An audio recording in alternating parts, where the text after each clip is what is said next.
The yearly plan of work is approved by the board, and therefore if there are any significant adjustments or changes in the work plan, it comes through the audit committee for discussion, and then it needs to come to the full board for approval. This was on the agenda for new business at the last school board meeting, and depending on the discussion this evening, it will come up for a vote at our next meeting. And as chairman of the audit committee, I look forward to a good discussion of this. I hope that you will approve it. It was this change in the audit plan was approved unanimously by the audit committee. And Eileen, if you would scroll down to the summary of amendments, and from there, keep going. Page 3. There we go. Whoops, back up a little bit. Okay, all right. Ms. Trump, would you like to lead us through the summary of amendments? Thank you, everyone, and good evening. I would recommend that we just shrink this page just a little bit so everybody can see the amendments a little bit better. Is that okay? Can people still see that? It's big. The primary change, and I'll just bring that up to go right into this, is the addition of one audit, an IT audit, at the request of the audit committee. And the reason that's relevant as a primary change is because it does change the availability of resources for some of the other audits. And so we did delete an audit, the homebound and home-based audit. So with that said, I'll go through this very quickly, but we have moved ahead. The asset management audit, phase 1 was completed. Phase 2, this is an incomplete sentence, but then the final scope will be developed with the audit committee's approval, and that is forthcoming in April or May timeframe. And the claims management audit is a performance audit as well that is moving ahead. That is looking at the risk management claims section. We're looking at the administrative operations of the risk management claims section, not including workman's comp, and the performance of the risk management claims section. And then also we're looking at actuary data, which really we are looking at trends around claims paid out and trying to identify ways that we might be able to realize some efficiencies possibly in managing projected or future claims, or at least how FCPS does that. Then the local school activity funds audit, that was reported out last November. The proposed additions to the plan, I mentioned the FCPS, the IT audit.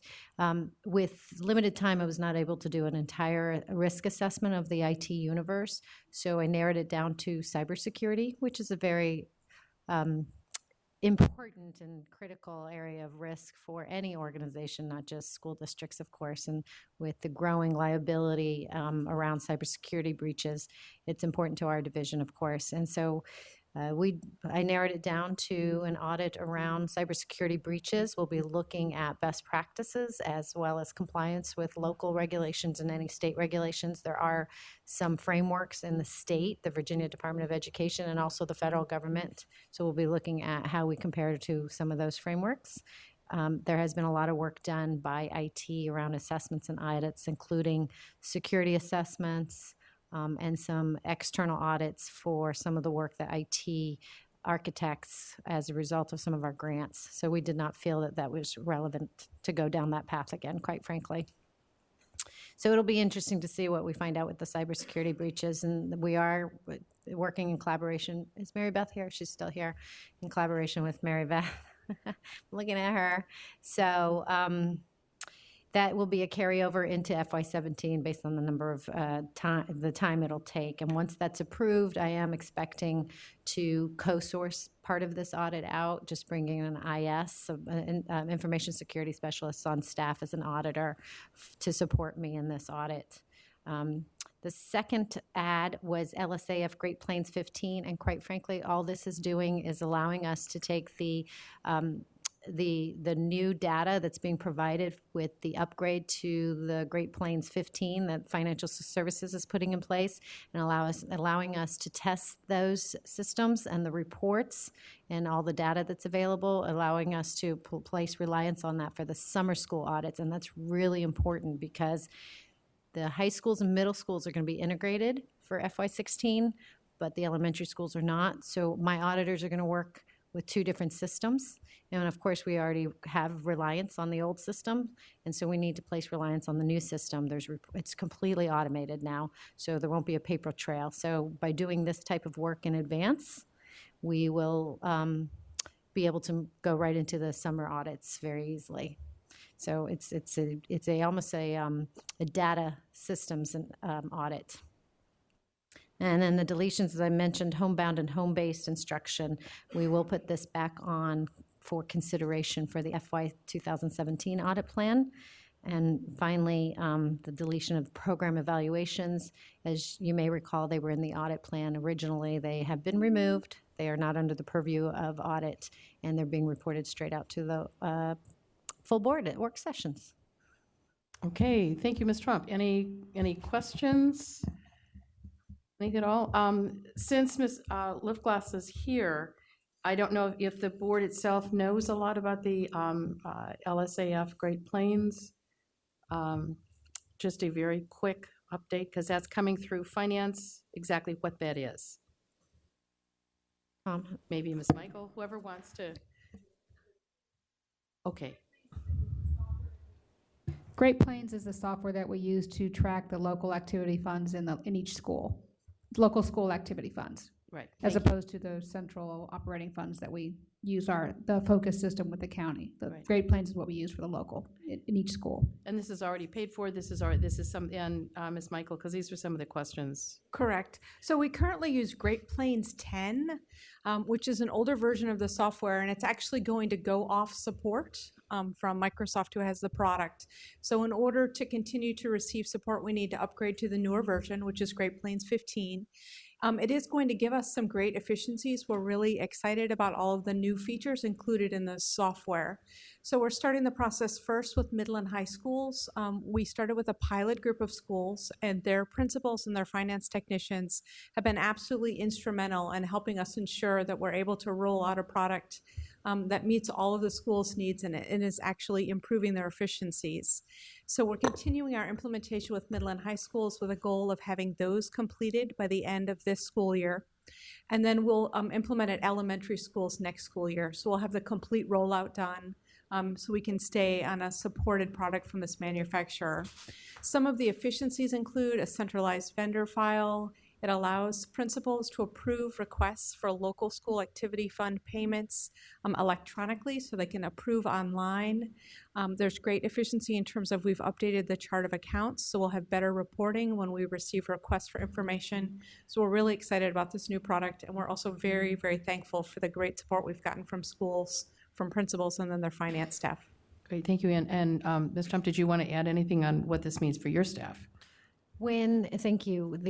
When a system is completely automated, the auditors have to rely on secondary controls when primary controls are not effective. So by testing the system currently, it allows us to place reliance on those primary controls. As I said, they're moving away from paper products in terms of how they process procurements and some other expenses. So it's really important for us as auditors to test the system, make sure that the data, it's garbage in, garbage out type of scenario, if you will. But so it's really critical for us to do this work right now, and it is taking 3 of our staff resources. Okay, thank you. And for Mr. Wilson, you had a question, and then Ms. Evans. So.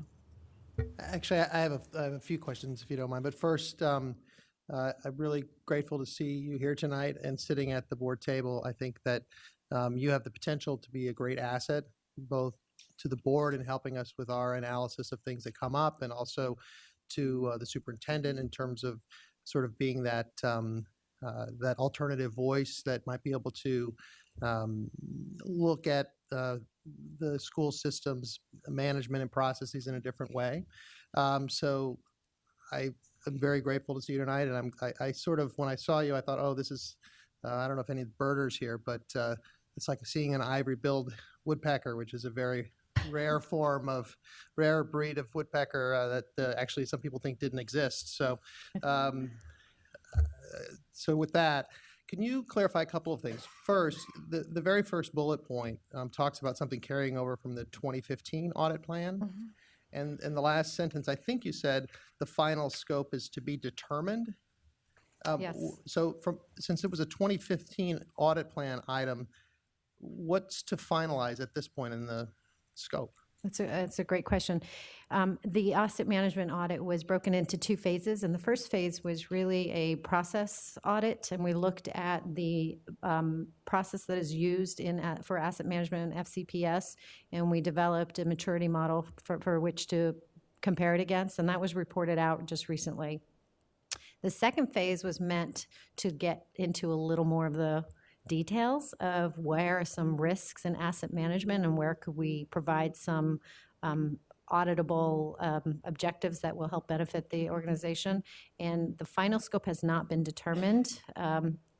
We have some proposed objectives, and we did let the audit committee know what we thought would be some proposed objectives, and we are in the process of advanced scoping that and doing some due diligence.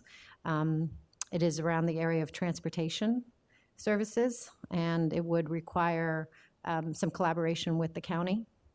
So before we go forth with finalizing that scope and objectives, we're bringing forth some options to the audit committee in April. Okay.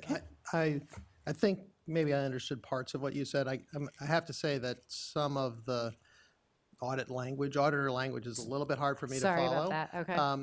Okay. But can you just elaborate a little bit more on that? What maybe one of the findings or the key finding from the first phase of that audit, and sort of what are the alternatives? You mentioned transportation to this second phase. So without going into all the findings of the first phase, what we found is in general, the asset management processes within the school division are very sound. They're reasonable and they're very sound.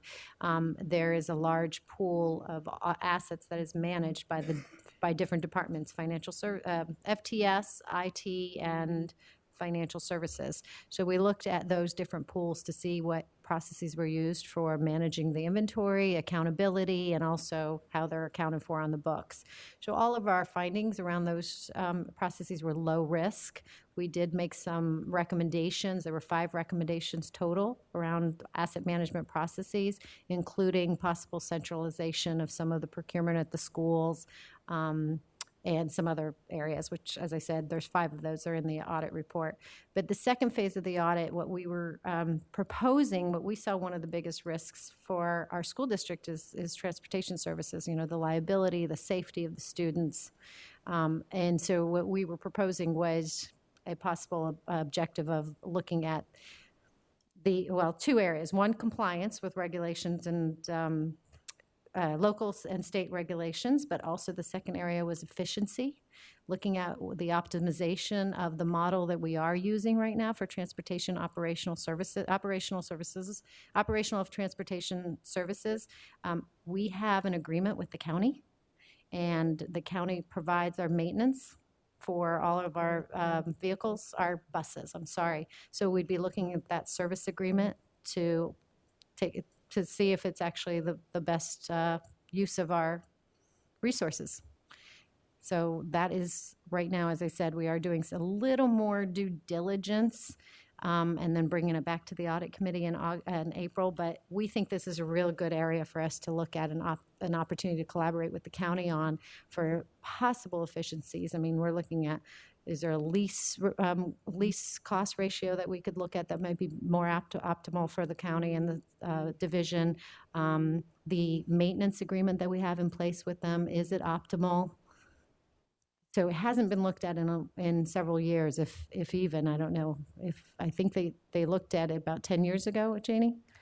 Well, it's an ongoing contract. And the bottom line is when when Ms. Trump is finished scoping it, it will come back to the committee, and then it'll probably come back to the board to make sure that everyone, because again, this will be another somewhat change in the audit plan. It is an interesting question to ask, and we have to see whether or not we can all answer it, but it will come back to everyone to make sure that you know what it is that would be undertaken. Right. So on something like that, where you're interacting with the county, would you interact with the county auditor, or would that be? That would be optimal for a purpose of this audit. I mean, because from on their side of the books, this is a revenue source, and on our side of the books, it's an expense source. And I can't remember the exact number. I'm looking at Kristen, and is it $2 million a month? So it would be beneficial for us, and strategically, it's in the best interest of both parties to do this together if we can. Yeah, I would say that just in general, I mean, I don't know how similar their audit function is to your audit function. And matter of fact, I'm not sure I fully understand your audit function because I don't share the history of the board members that were on the previous board in terms of that conversation that led to your hiring. But I do think that to the extent the Board of Supervisors has made progress in terms of finding ways to more efficiently run the county government, I would love to be able to share those ideas with you. Right. My recommendation to the audit committee is that we delay the start of phase 2 until after the budget conversations were over, just because of, well, first, it takes resources from both the county and from us, but also just the political nature of it. We don't want to look like we're going after something that for the wrong reasons. I think it would just create some sort of conversation we don't want to have. But come May, I'm hoping to strike up a conversation with the county auditors to see if we can do a co-audit, possibly. I don't think you have to wait till May to have lunch. I do have one other question. In the proposed deletions, can you just help me understand why the homebound and home-based instruction was it just a matter of priorities, or was that audit deemed no longer sort of a critical audit to conduct, or just, I don't really understand what this audit was about, but can you just give us a little detail on how that ended up not Perhaps being? maybe I should jump in, because Sure. this was something that was done last year. I think that there was, first of all, there's just simply a bandwidth of how much work you can do with how many staff members you have. There was very high interest in the cybersecurity as an interesting potential risk area. The homebound piece was something that was put on last year's audit plan. There are still school board members who are interested in that, but there's not enough staff to do all of that at this time. So I think in terms of if you're looking at risk or risk management or what have you, the cybersecurity rose to a higher level of interest at this time. But we can, as a board, we can consider that again for another year. That's really an efficiency and business model. Is that what was the concern? What was driving the audit in that home base? Was it just a matter of looking for ways for savings and efficiency, or see if it's efficiency? Does the current method of operation satisfy the goals? We always have children for whom we need to provide home-based services, whether illness, whether whatever, and so it was really a performance audit. Efficiency, effectiveness, is there a better way to do it? Are we doing it the best way possible? How can we improve ourselves? I don't have any further questions about what you've done. Are we going to discuss the remaining pages in the presentation? Which pages did you want? Well, I did have a question on the online campus. I guess this is Sure. page 5. Right. That is still on the work plan. Okay. The one line that caught my attention in the description was it says that the audit would assess whether FCPS has implemented the online campus in an economical, efficient, and effective manner, and whether the online campus is serving the intended population of students. This was right, and Just elaborate on what all that means. This was something that was put on the work plan last year before Ms. Trump came, And Mr. Moon may want to jump in because he was chair of the audit committee when this was put on the plan. And it's my understanding, again, it's an issue of, first, online learning on campus is a huge area, obviously, for schools. That's going to expand. There's all kinds of things to learn how to do it in the best way possible, to serve students well, and to do it in an efficient and effective manner. And I believe that the intent at the time was, again, to look at the business model. Are we doing this in the best way possible? Mr. Moon, because you were chair. Aren't we now requiring all of high school students to take at least one course online? Right. Yeah, we are. Right. With that, this will be much, really more critical to see what you are doing right now is being done in an economically most efficient manner. And of course, has to be effective as well. Just wanted to see there have been, interest on the part of board members when this was adopted to see whether that was being done. Yeah, I mean, this audit to me sounds incredibly useful because I think that, Fairfax County Public Schools does a number of things quite well, maybe even fantastically. But I think the world of online education, there are market leaders in that world that we potentially maybe, if you compare that economically efficient and effective manner, by comparison, it would be very interesting to see. And I don't know whether the county could learn from that, but I would think it would be important to be able to incorporate some sort of comparison. So what the market best practice is for online learning, are we hitting that? Right. We haven't scoped it yet. This isn't anything. No, we have scoped it. Oh, you have begun to scope. Yeah, Then, okay, yeah, then why we don't you go have ahead scoped it. and And tell us so, where you are. So for us to have audit objectives, we have to make sure that the objectives of the program are clear. And so right now there's, for where we're moving forward is either doing a prospective analysis, which is a little bit of what you were talking about, Tom, is what are other models for online campus, and how do we compare to those? The other objective is the program meeting its intended objectives.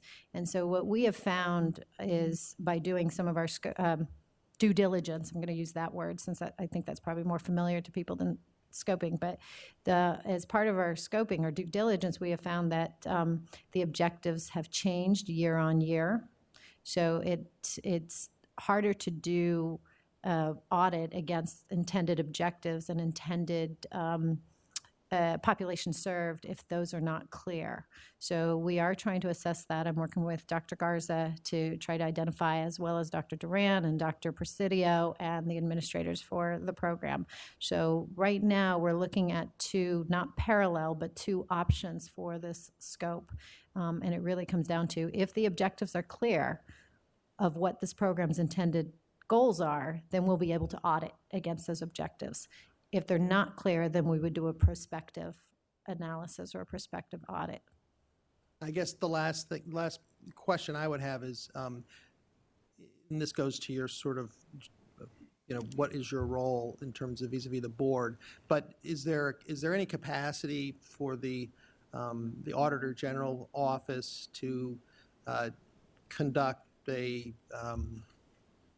an ad hoc audit if there was a board member or a group of board members or maybe a committee that wanted to have something specific investigated? Is there a way that could happen? Sure. Yeah, there is. I mean, we would manage our resources, and we may have to get the approval through the audit committee. And the full board. And the full board. Yeah. And any change of the audit plan will have to come through full board's approval. Right. Right. So that would, so if we had something that were to come up that was, say, for example, like I was maybe not the only one, but I certainly was very startled by the snow removal number, something like that.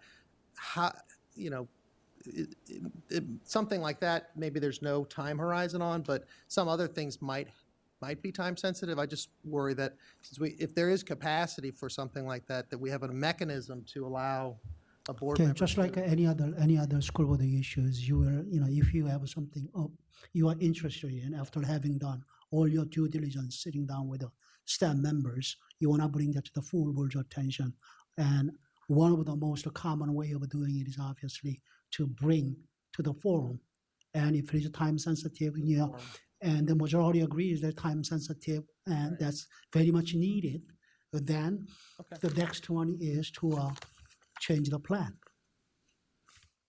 Okay. And then, Yeah, that's, conduct the audit. That's the process. all right. Thank you. And sometimes by bringing it to the forum, there may be a fairly easy path to get the answer. And it may be easier sometimes than putting it all the way through the audit plan. That's why when you bring it to a forum, kind of to triage it, are a lot of people interested? What's the best way to get your Right. answer? So I guess what I think I hear is it's not a board member prerogative to go directly to the Office of an Auditor General and say, hey, can you look into this for me? No, because there's a set number of staff members, a set number of hours, and the amount of money. The idea is hopefully that the audit office will be undertaking major and important work that will benefit sort of the whole operation. Okay. Thank So you. like no one board member or has any direct, let's say, what you call that, control or can give a directive to any staff members. It has to. That is why we have a board. It's a board that has to act. Yeah, I would actually draw a distinction because with regards to almost every other matter that is of concern to a board member, they always can go to Karen Garza and she has a staff member who's ready to maybe answer a question that you might have or to look into something for you. So this seems a little bit different than that. Could I? I was just going to say, I think actually if any one of us really does not have the authority to ask Dr. Garza to take on work, sometimes you're right, you can have a conversation with Karen, and because she's in charge of the whole school system, she may decide, oh, that is a good idea. I think she thinks on her own that's a good idea, or just get an answer. And I do think it depends, sometimes those are quick answers, right? But I think the audit work is not quick work. It takes resources. And so anytime we were asking Karen Garza to do, take on any major work, that really has to come through the full board, if that helps. Well, it does, but I think our practice, even in the last couple of meetings, we have dozens of questions that staff has to research and find the answers to. That's kind of what I'm. Those are the budget questions, right? Yeah, and traditionally you can always, particularly during budget season, individual board members, because you're going to have to make some decisions in the end, you have to make sure that you have all the detailed information you need. And so in terms of budget questions, asking those. The only budget? I think on, when we had ESOL, we had questions Sure. at the end. And It's part of a work session, right? Yeah. It's different than assigning staff to do a long-term study that may take 3 or 4, 5 people, 3, 4, or 5 months to turn out as a work product. That's really the difference. Individual board members can always sit down with, any member of the audit office staff and have a conversation. That's not, we're not prohibited from having the conversation. But when it comes down to a board member directing Auditor General to do certain things, do this audit, do that audit, that's where we are crossing the line. Okay. Thank you. And we will have, as we set the more complete audit plan for next year, it will be a collective conversation, and the board will decide, again, sort of the major chunks and what we feel is the best use of staff time that will give us the best benefit to make the best decisions possible. I have Ms. McLaughlin and Ms. Corbett-Sanders. No, I don't. Evans, thank you. Just 2 things, I guess. First of all, Ms. Trump, thank you for helping to convey this whole conversation about the transportation maintenance and the phase 1 versus phase 2, the timing and everything. As a member of the audit committee, I very much support this effort. I think that if we examine this, and given it's a sizable cost to this school system, $2 million a month, you're talking $24 million a year. So I think you're handling it very well, and I appreciate it. In terms of the online campus, just to follow up on Mr. Wilson was saying, as both a school board member and a parent, I am very eager to see this done. It's my understanding that the typical online course for a Fairfax County student is about $800 per class. And so students who want to take a class over the summer to maybe open up their schedule and then be able to take other classes. So now that we have state mandated requirements, like the finance course, for some academically inclined students, that eats into maybe an elective they're passionate about, including the arts and music and all of that. So I worry about the cost, and I would think it's really important.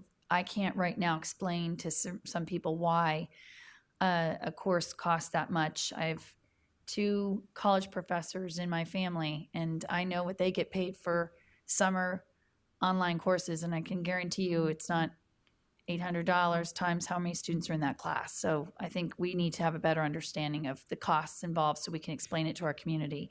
And then, Mr. Wilson, to the other question you were asking, how would one board member have the opportunity to benefit from our Office of the Auditor General? I liked the analogy you brought about school board members going to Dr. Garza, asking a question, raising a concern that we wanted to make her aware of. Technically speaking, any one of us could meet with Karen Garza, bring something from, our communities that we've heard. She may hear it and say, you know what, I think operationally that has a lot of merit. And then as the CEO of this school system, she doesn't have to come back to the school board and say, hey, do you mind if I look into this? I mean, she's making an executive decision. She decides on her own whether she wants to go forward with it. The same thing with our Auditor General. If any one of us are having a conversation with the Auditor General and we bring the concern to her, she's the executive of the Office of the Auditor General. So if she believes it has merit and she's concerned for the enterprise of this school system, she can come herself to the audit committee and say, you know what, this issue's been raised. I've reviewed it as, your Auditor General, and I think that the audit committee, we should have this conversation if it merits looking into. So I do understand what my colleagues are saying, and the forum is intended to make sure that we act as a body, and I appreciate Mr. Moon capturing that. But on the other hand, the benefits we have as board members is that as we hear things in the community that have substance and merit, we bring them to our executives, and that can be Dr. Garza, that can be Ms. Trump. And as the executives, they can then make some professional decisions about whether or not they believe it's something that, as the executive, they want to look into. And again, Ms. Trump can always then come to the audit committee and say, I believe we need to look into this.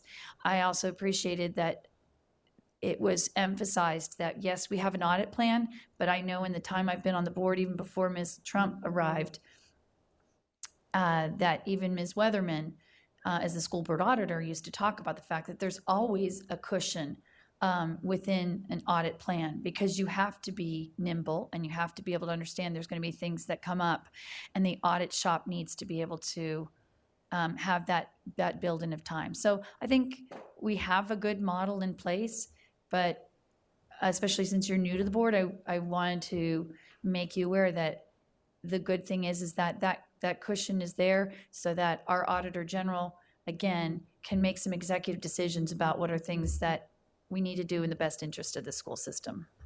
And just to further develop that, when we develop the audit plan for next year, there will be a wide net cast.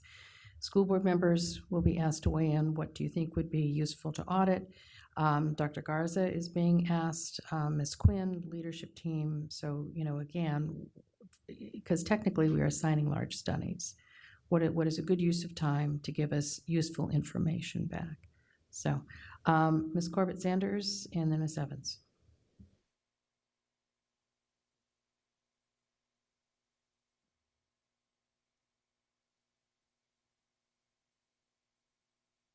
of the work that you might want to do. And I would just suggest that you might want to frame it more from a 4 different areas. One is, what is the content that we're providing online? What's the access to the content? And the cost of providing the content. Those are all elements. As well as whether or not the methodology we're using is the best use, whether we should be using more of internal sourcing or using the Virginia online system or other systems. And then last but not least, I think the segue is really when you're talking about, you might want to address a little bit of this as you deal with the cybersecurity, because there are a lot of vulnerabilities on cybersecurity through online campuses. And those vulnerabilities are not only for our own network and our own systems within the school system, but also cybersecurity associated with the privacy of our students. And so I would just urge you that as you begin to scope that study, you take those into account. And then regarding the future activities of the Auditor General, I recognize that we all really want to, I think we each have different areas we would love to have you address. And so I would just urge that in the spirit of transparency and discipline within the board, that we make sure that we do this in a very transparent manner and not have individuals going off in having charging for resources that are limited, that it's easy enough to at least share with the other members of the board, either through a forum or through the audit committee itself, which is open to many people. And then also, obviously, as the work gets done, bringing it back to the whole board. Right, and just to update people, all of the reports are online, and they've all online. The last 2 that just came to the board are online, and all the previous ones from previous years, as well as all the audit reports from the Board of Supervisors. So they're all there. And one thing I'll add, there's a change in the report outs of the audit reports. What you're finding, if you go online, you'll see the full report, but you'll also see a executive summary with AG recommendations. So that is a new transmittal method. So if you don't have time to read the full report, you'll see the highlights, and it's called the Auditor General's Report Out.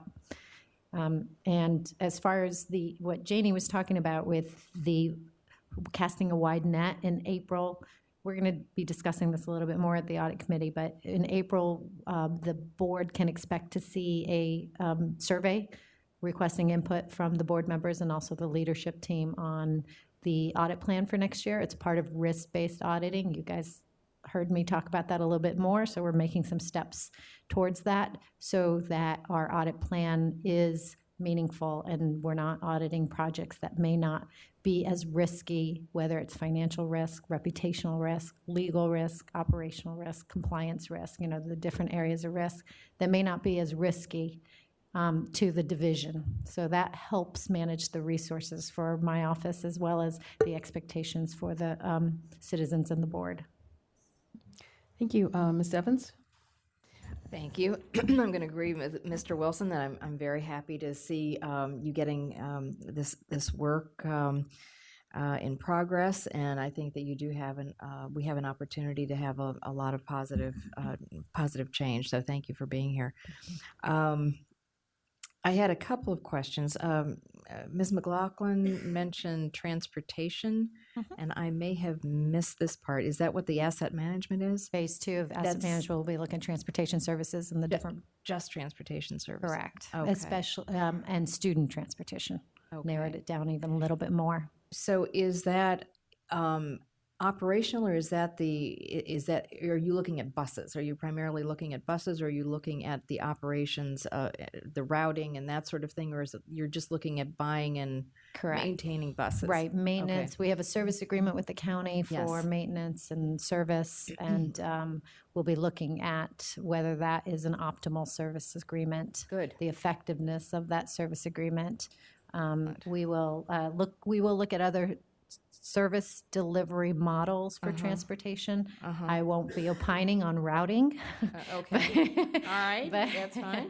Yeah. But there are other service delivery models out there, whether it's 1 mile from the house. We'll be looking at those as possible recommendations, just for benchmarking. Okay, that's great. And again, as always, we work in collaboration with the division to make sure that the data we're getting is accurate, the information is relevant. Because there are decisions that are made by the division that, I mean, audit can't make a recommendation to change, the pickup zones from a mile if we're not aware why the division and the board decided on that particular decision. So we do I will always consider the values and the mission of each program when doing an audit. Okay, great. And I also was struck with the online campus about the phrase about who it is, if it's serving the intended population, particularly since we do have a requirement that it serve that every student take an online course before they graduate. So I think the intended population is eventually going to be everybody, isn't it? Well, and we're looking at historical data, of course, and as I mentioned, the trend has been a change in the population year on year. So we are going to try to narrow it down to the most current year, which we will factor into the future objectives of the program as well. As you said, it is expected that every student take an online course in the future, but our historical information won't give us that data. Right, but I think it's going to be important as we move forward to recognize that, because the way this program would run if it was just a small subset is very different than the way it would run if it's everybody. Correct. And I know a couple of years ago, we were told that they had difficulty in meeting the demand. Correct. And so if they had difficulty meeting the demand a couple of years ago, Are they presumably going to be able to meet the demand? they have to deal with that too. I was very glad to see you recognize the late start option for high school. That is still in effect. This is something that the board supported 4 years ago and put into effect. That's still in effect. And one of my ongoing issues has been whether parents and students are aware of this late start option using the online courses. We've had some discussions about this, about amending the course catalog to make it clearer. And so I think that's something that I care about, that students are aware of this option.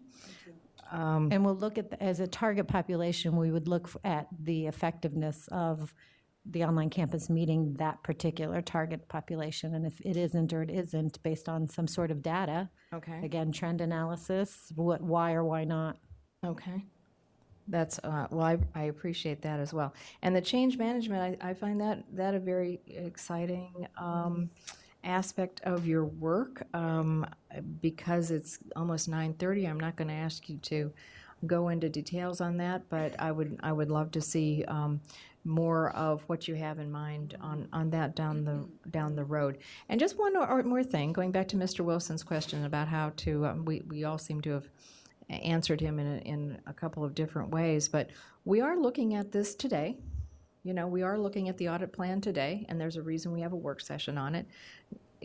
If you had something you wanted to bring forward, you could bring it forward today. It'd be a little bit late in the day, I understand, but that's one of the reasons that we have this work session. If we have questions or concerns or think if someone wants to say we're going in the wrong direction, they have an opportunity to do so today. Well, I reiterate, we will be discussing the audit plan going forward, and that will be a more far-ranging discussion. The audit committee will be working on it, but it will be a far more ranging discussion.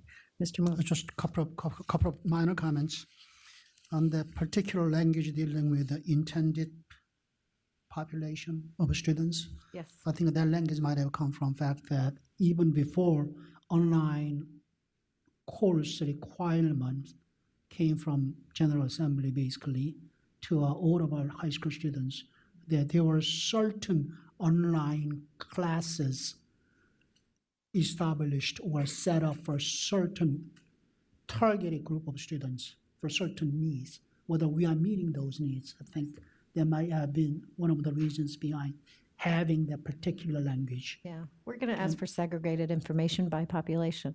And also, as those board members bring in their own ideas, parliamentary procedure-wise, the board members can bring an amendment. Preferably it gets discussed at a work session, but can always bring that amendment to the table.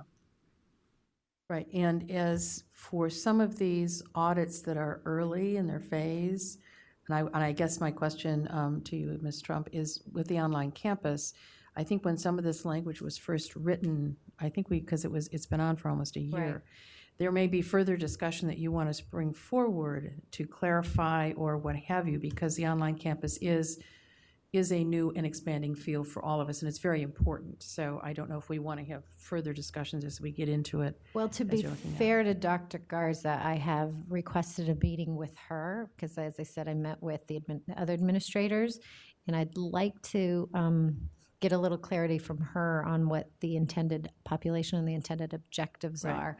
And quite frankly, it could go that she's not clear either, and then it does come to the full board for some clarity, because again, it's really hard for me to audit what the intended population is and the intended objectives are if that program design's not clear. That would be just Well, and much, So- there have been changes at the state level. That's what I say. Correct. We may want more conversation on Correct. this topic That because would it has a lot of potential for interest. It does, and so there is a possibility that after That's right. When you've had a this is- chance to delve into it. Right. yeah. I mean, we've already started these conversations with the division, and we are finding that there is a little bit of disparity between what the intended objectives are across the different, division personnel. I'm not going to point to anybody, and that's okay, because quite frankly, there's a lot of passion around the program, and there's a lot of discussion about meeting the objectives for homebound students and for students who want to take 8th period and for students who want the extra credit. And so there is a lot of passion around the delivery. But again, if the objectives aren't clear, it's going to be harder for us to do a relevant audit for you. So we will possibly Right. have We may further need more discussions discussion. with the board, but I do, as I said, want to be fair with Dr. Garza and make sure I talk to her first and get some clarity on what she thinks. Right. And we have to give you time to get into it to kind of see what you think. So, all right, I think thanks. there was- Yes, Ms. Hunt. Thank you. I wanted to just ask about program evaluation. So that was something that was put on by last year's board. Let me clarify that a little bit. In putting together the work plan for this year, it was left fairly light because we had not yet hired the Auditor General, and it wasn't real clear where we were going. So to use the committee at the time, there was a thought that some of these other reports that are done on the instructional side and are commissioned by the superintendent to come to the board, whether or not it would benefit to have it come through a committee. Well, by this time now, the Ms. Trump staff, they're very busy. They've got plenty of work to do. So the report, and before you were on the board, there was a report on dyslexia, on math, and on ESOL that came directly to the board, to a work session, because it comes from Dr. Garza. And there is also a report coming on the discipline report, and which I don't remember what else besides, but they're no longer coming to the audit report. They're not work that's done by the audit staff, and it really never intended to be done by the audit staff. It is coming directly to the board because it was really staffed and done from the superintendent. Okay, so it wasn't an audit of OPE No. itself, No. really, or an audit at all. No. Okay. There are a review, or it's a study, it's a report out to the board in the same vein in which we get other reports directly from. The goal report. That's right. Yeah. Yeah, that's really where they are. And so there was never the intent that the audit staff would have anything to do with that. Okay. So, does that help? I know, it's a little strange to see it there. Yes, Mr. Wilson.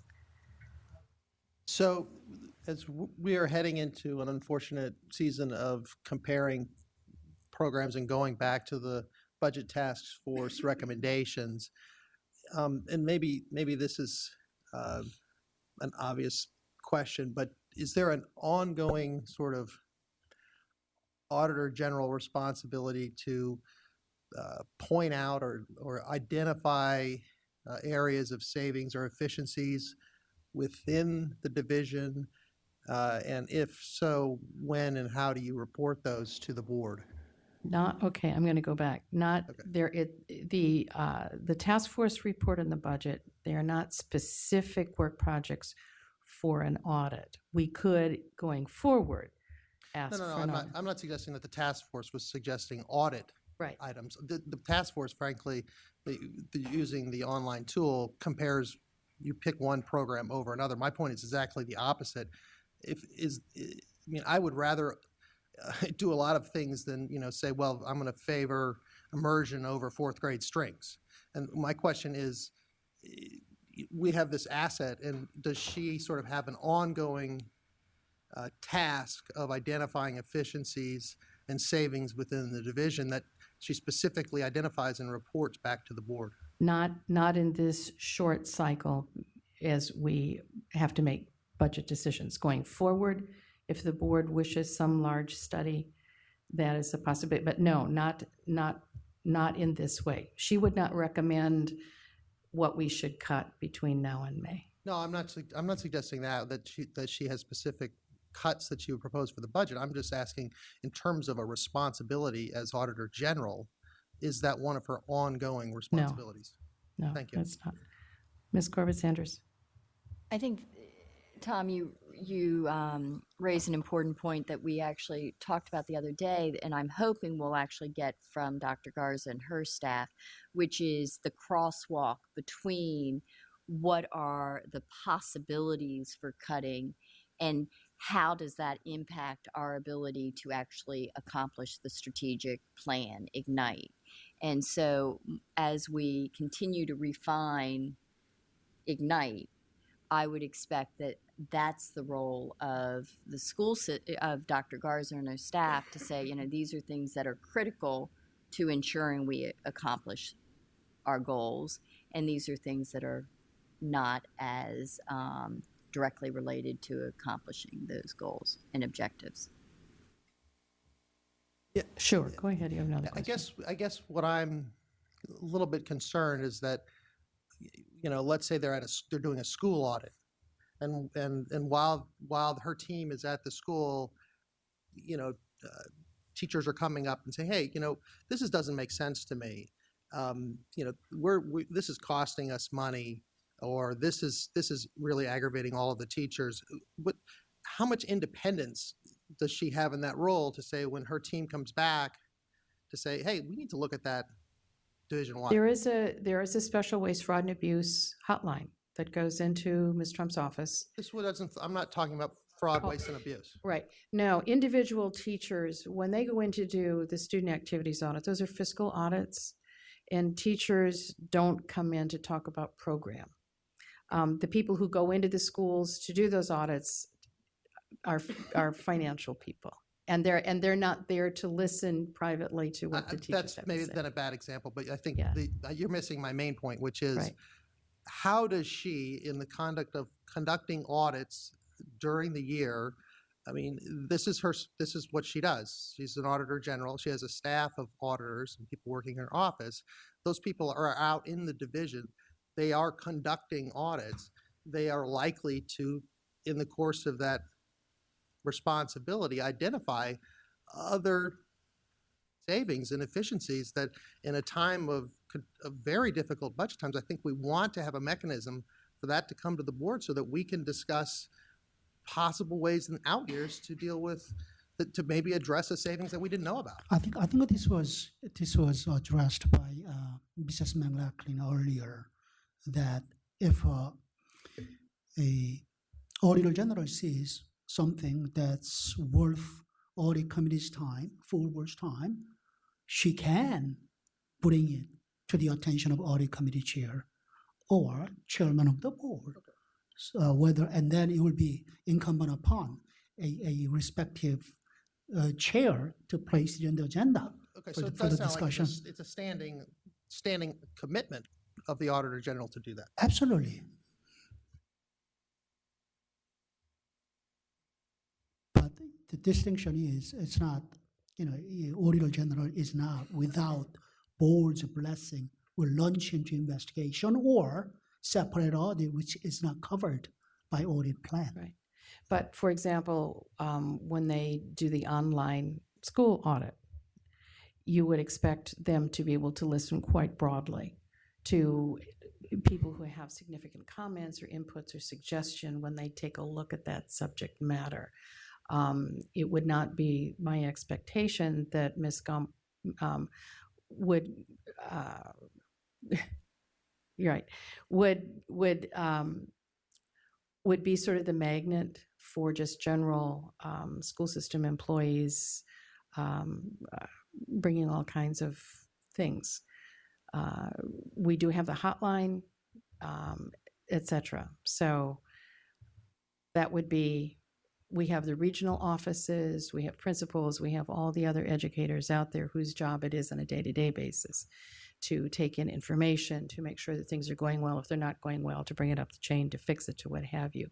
The audit staff is not in that position to participate in a day-to-day evaluation oversight of schools or classrooms. Yeah, I think, I mean, I'm not trying to suggest that that would be a role that she would serve as sort of the point of contact for every teacher in the system. Right. My point really goes more to ensuring open and honest delivery of information from her to the board. Yes. So that we are able to make decisions that perhaps can help our school system avoid pitting programs against each other. Right. And in the rules of the protocol of doing an audit or a study, once it is assigned, once it is scoped, and they've gone off to do their work, we all step back, including management. Everybody steps back until they finish the report, because in order for it to be independent, it has to be free of anybody else interfering or changing their direction. And that's really where the independence lays. We assign an area or a task that we believe is important. And then with our blessing, they go off and do the work. And we don't see the report, we don't see drafts of report, we see nothing until it is completely done and it's been analyzed. And then we get the response. But there's a whole yellow book sort of rules and regulations on how you make sure that an audit is truly independent and free from interference from either management or school board members. And that's how we are assured that the work product that they do is independent, and that's very important. And I do take, the intake points include, as I said, the board members, division leadership, and when that is turned out into recommended audit plan, it includes my recommendations as well. So again, as we move towards a more thoughtful process of risk-based auditing, it won't have as much randomness to it. It will really create an opportunity for this board to look at auditable areas in a meaningful way. And we can even, as we get further along, we can even do multi-year projected audit plans. So if there is something like a home-based or homebound audit that doesn't fit into the key risks for the first year, we would keep it on the audit plan for possible out years. That's just an example. But, it's just, there's multiple intake points. And then when it comes out, it reflects what I've heard from the board, what I've heard from leadership, what I've heard from the community. All of that is processed so that it is meaningful.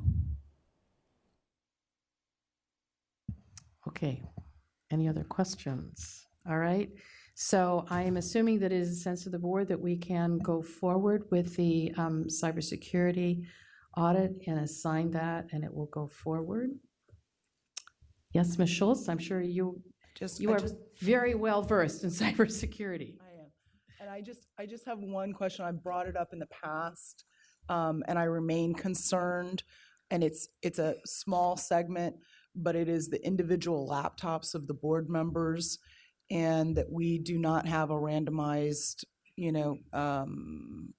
password access, like a key fob.